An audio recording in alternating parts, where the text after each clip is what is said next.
السلام علیکم. آج کے سچ کے ساتھ میں وسیم عباسی. بڑے عرصے کے بعد آپ سے ملاقات ہو رہی ہے. آج ہم 3 خبروں کے حوالے سے بات کریں گے. ایک تو یہ ہے کہ جی ملک ریاض کی معافی مسترد ہو گئی ہے. دوسری بڑی بات اور بڑی خبر یہ ہے کہ آرمی چیف کا ایک ان کی وضاحت ان کی طرف سے سامنے آ گئی ہے, اور ایک بڑی وضاحت ہے. صدر بننے کے حوالے سے انہوں نے صاف کہہ دیا ہے کہ میں آرمی چیف ہی رہوں گا, صدر نہیں بنوں گا. مزید کیا کہا اور انہوں نے کس کے ذریعے وضاحت کی, اور میں کیوں سمجھتا ہوں کہ یہ ان کی طرف سے ڈائریکٹلی وضاحت ہے, اس پہ بات کریں گے. یہ سارا پھڈا کیا تھا اور کیسے ہوا ہے. اس کے علاوہ افسوسناک واقعہ جو آپ سب کو پتہ ہے ہمارا اصغر کا, ان کے حوالے سے ان کے ساتھ ہوا کیا ہے اور یہ کتنے عرصے کا واقعہ تھا, اس حوالے سے بھی بات کریں گے. تو سب سے پہلے جی اس چینل کو سبسکرائب کریں تاکہ ہم آپ کو بتاتے رہیں کہ اس ملک میں کیا ہو رہا ہے اور کیوں ہو رہا ہے. ایک تو بہت عرصے کے بعد آپ سے ملاقات ہو رہی ہے, اس کی وجہ یہ تھی کہ میں حج کے سفر پہ تھا, اور میں سب کو یہ کہوں گا کہ بالکل جو استطاعت رکھتے ہیں ضرور جائیں, تاکہ یہ ایک عشق کا سفر ہوتا ہے جس میں آپ اللہ کے سامنے 2 چادروں میں ننگے سر ننگے پاؤں آپ ایک اظہار کر رہے ہوتے ہیں, فیل کر رہے ہوتے ہیں کہ کیسا فیل ہوتا ہے ایکویلٹی سب لوگوں کے ساتھ, کیسا فیل ہوتا ہے, پھر یہ کہ آخرت کیسی ہوگی, سب برابر ہوں گے اور اسی طرح اس حالت میں ہوں گے. تو اس سے جو تجربات حاصل ہوتے ہیں اس کا زندگی بھر اثر رہتا ہے, اور اگر آپ کا حج قبول ہو جائے تو پھر پوری زندگی کے لیے آپ کی زندگی بدلتی ہے, بہتری کے لیے بدلتی ہے. تو کوشش تو میری بھی ہوگی کہ بدل جائے, لیکن بہرحال اگر آپ نے اب تک حج نہیں کیا تو ویسے ضرور کریں. اس کا جو فائدہ ہے وہ آپ فیل کریں گے, آپ کی زندگی میں چینج آئے گی فار دا بیٹر. اینی ویز, تو اسی وجہ سے آپ سے بات نہیں ہو پائی. اب دوبارہ سے یہ سلسلہ شروع کرتے ہیں, اور جیسے پہلے کوشش ہوتی ہے ہمیشہ اپنے تئیں آپ کو وہی بات بتائیں گے جو کہ درست سمجھتے ہیں, اور ہم بالکل بھی سچ سامنے لانے کی کوشش کرتے رہیں گے. اچھا جی, خبر چل رہی ہے اور بڑی خبر چل رہی ہے کہ آرمی چیف جو ہے وہ صدر بننا چاہ رہے ہیں. یہ خبر کہاں سے آئی تھی آپ کو پتہ ہے؟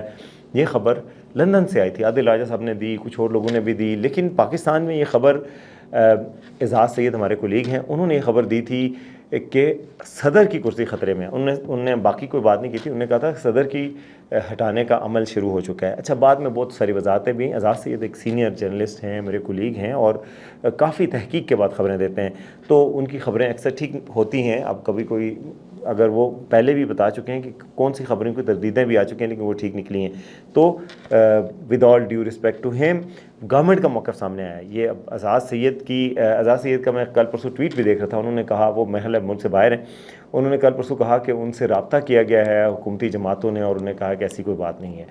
بہرحال جو حکومت کا موقف سامنے آیا ہے وہ آرمی چیف خود ان کا موقف سامنے آ گیا ہے, اور وہ موقف کے حوالے سے میں آپ کو خبر دینا چاہ رہا ہوں کہ ان کی طرف سے موقف کیا ہے. انہوں نے جناب محسن نقوی نے آج ٹویٹ کیا. محسن نقوی کا تعلق آرمی چیف سے یا اسٹیبلشمنٹ فوجی قیادت سے سب کو پتہ ہے کہ بہت قریبی تعلق ہے, ہمیشہ ہر جگہ ساتھ ہوتے ہیں. اور وائٹ ہاؤس جب گئے تھے آرمی چیف ٹرمپ سے ملنے تو وائٹ ہاؤس میں محسن نقوی ساتھ تھے, تو سب کو پتہ ہے.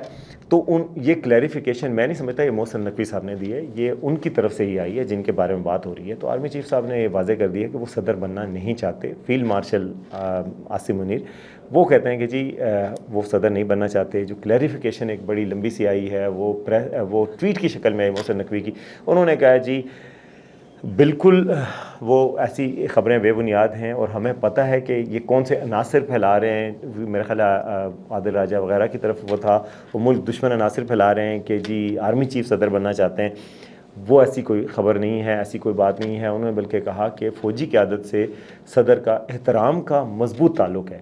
صدر ظاہر ہے سپریم کمانڈر بھی ہیں. اچھا, یہ خبر اور اس کے علاوہ انہوں نے کہا کہ صدر جو ہے وہ یہاں پہ ہیں, یہ موجودہ اتحاد موجودہ بندوبست قائم رہے گا اور رہنے والا ہے. اور ایسی خبروں کی کہ ان کو ہٹایا جا رہا ہے, ان کے حوالے سے کی جا رہی ہے, ایسی کوئی بات نہیں. وہ ایسے لوگ کر رہے ہیں جو ملکی استحکام کے خلاف ہیں.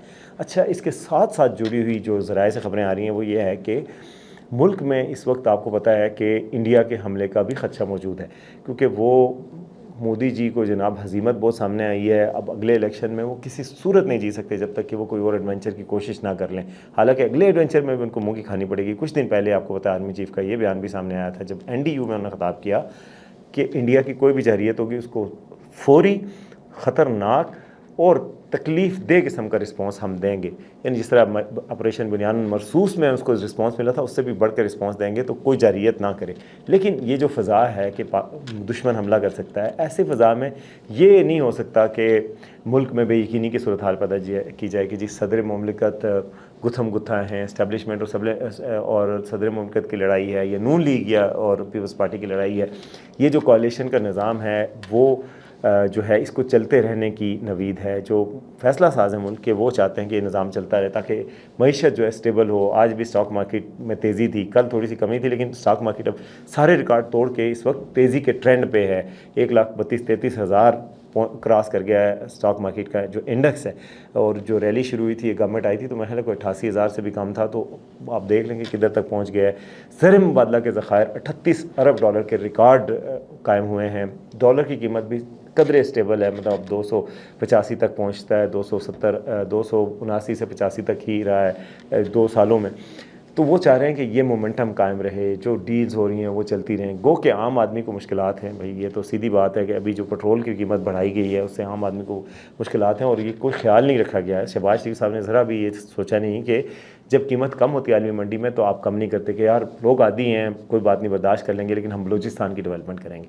لیکن جب بڑھتی ہے تو یہ تو نہیں برداشت کر سکتے، اس وقت بھی کم از کم آپ برابر رکھ لیں کہ کتنی دفعہ کم ہوئی ہے آپ نے نہیں کم کی، تو ایک دفعہ صرف بڑھی ہے آپ نے فوراً بڑھا دی۔ مطلب ہماری دفعہ آپ اتنا سخت ہو جاتے ہیں کہ نہیں عالمی مارکیٹ میں بڑھ گئی ہے اب آپ کو بڑھی، لیکن جب عالمی مارکیٹ میں کم ہونے کا ہم کہتے ہیں تو کہتے ہیں نہیں آپ خیر ہے گزارا کریں۔ تو یہ زیادتی ہے، یہ شہباز شریف صاحب کو انشور کرنی چاہیے کہ کم از کم کوئی عوام کی بات بھی کر لیں، جہاں بھی بیٹھتے ہیں جہاں کرتے ہیں، کم از کم وہ ایک عوامی عہدے پہ ہیں، پرائم منسٹر ایک عوامی عہدہ ہے۔ تو بہرحال لیکن اس کے باوجود یہ موجودہ نظام یہ چاہتا ہے کہ نظام قائم رہے، اور اس نظام کی گارنٹی صدر مملکت بھی ہیں، نون لیگ بھی ہے اور یہ کوalition بھی ہے۔ تو اس وجہ سے یہ جو ہے یہ خبر، یہ میرا اندازہ بھی یہی ہے کہ صدر کہیں نہیں جا رہے، صدر مملکت از ہیئر ٹو اسٹے۔ اور آج یہ وضاحت بھی آ گئی، اور آرمی چیف کا عہدہ جو ہے وہ اس سے بڑا عہدہ صدر کا پاکستان کی تاریخ میں آپ نے دیکھا، جب مشرف صدر بن گئے تھے اور وردی بھی اتار دی تھی تو اس کے بعد ان کا کتنا عرصہ رہے تھے۔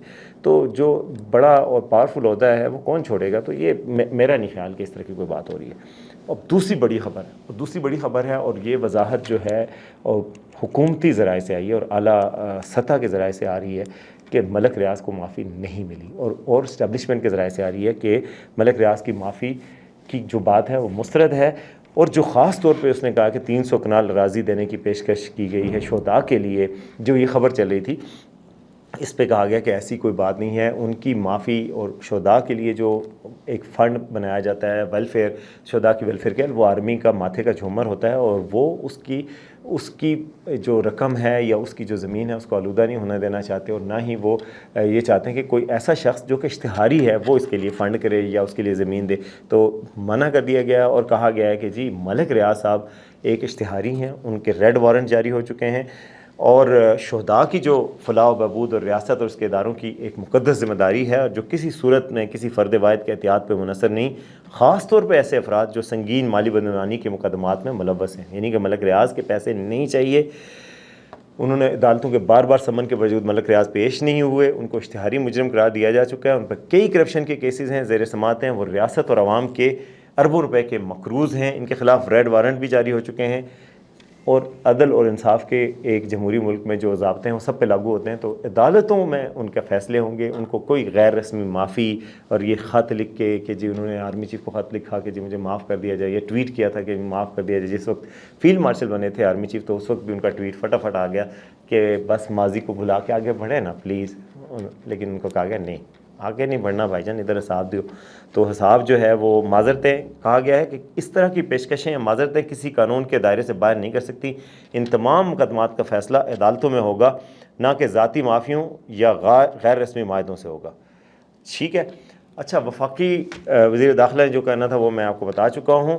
اس کے علاوہ جو آج آخری خبر ہے وہ بڑی افسوسناک ہے، جو آپ سب جانتے ہیں، پورا پاکستان اس وقت شوق میں ہے، جو اداکارہ حمیرہ اصغر ہیں جو کراچی میں ہیں، ان کی جو باڈی ہے، میت ہے، وہ سامنے آئی ہے۔ وہ بھی تب جب عدالت نے ان کے جو مالک مکان تھے ان کے سمن جاری کیے گئے تھے، ان کی طرف سے ان کو بیلف بھیجا گیا کہ بھائی مکان خالی کروانا ہے، تو جب پولیس اندر گئی تو وہ باڈی ان کی پڑی ہوئی تھی۔ یہ اداکارہ تھیں، مختلف ٹی وی شوز میں آ چکی تھیں، اور سیلیبریٹی تھیں اور والدین سے الگ رہتی تھی، یہ لاہور سے تعلق رکھتی تھیں اور کراچی میں جا کے کام کرتی تھیں. اب ان کی باڈی نکلی ہے اور ایسے ایسے انکشافات سامنے آ رہے ہیں کراچی سے کہ بھائی یہ 9 ماہ ہو گئے ہیں، کم از کم 6 سے 9 ماہ ہو گئے ہیں ان کی باڈی کو، ان کو ایکسپائر ہوئے، ان کو دنیا سے گئے ہوئے. پھر اس کے بعد جو ہے وہ ان کے فریج میں جو خوراک ہے وہ بھی ایکسپائر ہو چکی ہے. ان کا جو آخری انسٹاگرام اور فیس بک پوسٹ ہے وہ بھی 8-9 ماہ ہو چکے ہیں. ہمارے دوست نعمت خان ہیں، عرب نیوز کے لیے کراچی میں کام کرتے ہیں، ان کی اسٹوری بھی ہے اس میں. پھر ان کی جو رابطے ہیں، فون کالز ہیں، وہ بھی 7 ماہ پہلے آخری ہوئے تھے. تو گویا ان کا کسی سے کوئی رابطہ نہیں تھا. کتنی افسوسناک خبر ہے، کتنی شاکنگ ریالٹی ہے جب ان کی باڈی ڈکے ہو چکی ہے اتنی، اور وہ اس وقت ڈسکور ہوئی ہیں. کسی شخص نے ان کو فون نہیں کیا، دوستوں کا سرکل، والدین تو ان کی باڈی لینے سے انکار کر چکے تھے، اب سنا ہے دوبارہ سے وہ ایگری کر گئے. اور دوستوں کا سرکل، جو سوشل میڈیا کا سرکل، پتہ نہیں ان کے 15 لاکھ کے قریب فیس بک اور انسٹا کے فالوورز ہیں، کوئی کام نہیں آتا. ایونچولی آپ کو دیکھ لیں کہ یہ ایک ساری لائف کی ریالٹی کیا ہے. تو میں تو ظاہر ہے میں ابھی ایک اسپرچول جرنی سے ہو کے آیا ہوں، تو میں تو سمجھتا ہوں کہ ہمیں اپنے اللہ کے ساتھ تعلق کو مضبوط کرنا چاہیے. اس زندگی کی ریالٹی اتنی زیادہ کوئی خوبصورت نہیں ہے. جو وقت ہے اس میں جو آپ اچھائی کسی کے ساتھ کر سکتے ہیں کر لیں، اللہ سے تعلق کو بہتر رکھیں. اور یہ بات جو ان کے والدین تھے ان کو معاف کر دینا چاہیے تھا. اگر ان کے ساتھ تعلق بھی ہو گیا تھا اتنی وہ نہیں کرنی چاہیے، اور اپنوں کا پتہ کرتے رہنا چاہیے. یہ جو خاتون تھی، ان کے لیے میری دعا ہے کہ اللہ تعالیٰ ان کے ساتھ رحمت والا معاملہ کرے، اور وہ بڑی غفور الرحیم ذات ہے. جو بھی معاملات ہیں ان کی آگے کی منزلیں آسان ہوں، اور ہمیں بھی ان کی ویلیفیکیشن سے ڈرنا چاہیے. کسی قسم کی بھی کسی کی کریکٹر پہ بات کرنا ہے یا کسی کے حوالے سے، جو شخص دنیا سے چلا جائے اس کے حوالے سے یہ حکم ہے کہ ان کی برائی نہ کی جائے. کوئی برائی نہیں کرنی چاہیے، اور معافی والا معاملہ بہتر ہوتا ہے. والدین کے حوالے سے بھی اب کئی لوگ سامنے آئے ہیں کہ جو کہہ رہے ہیں کہ ہم ان کی تدفین میں مدد کر سکتے ہیں. تو اللہ تعالیٰ جو ہے ان کی آخری منزلیں آسان کرے، اور ہم سب کے اوپر بھی رحم کرے، اور جو ہے وہ بہتری کی دعائی کی جا سکتی ہے. اس کے ساتھ ہی آج کا پروگرام ختم ہوتا ہے. آپ سے اجازت چاہتے ہیں. اللہ حافظ.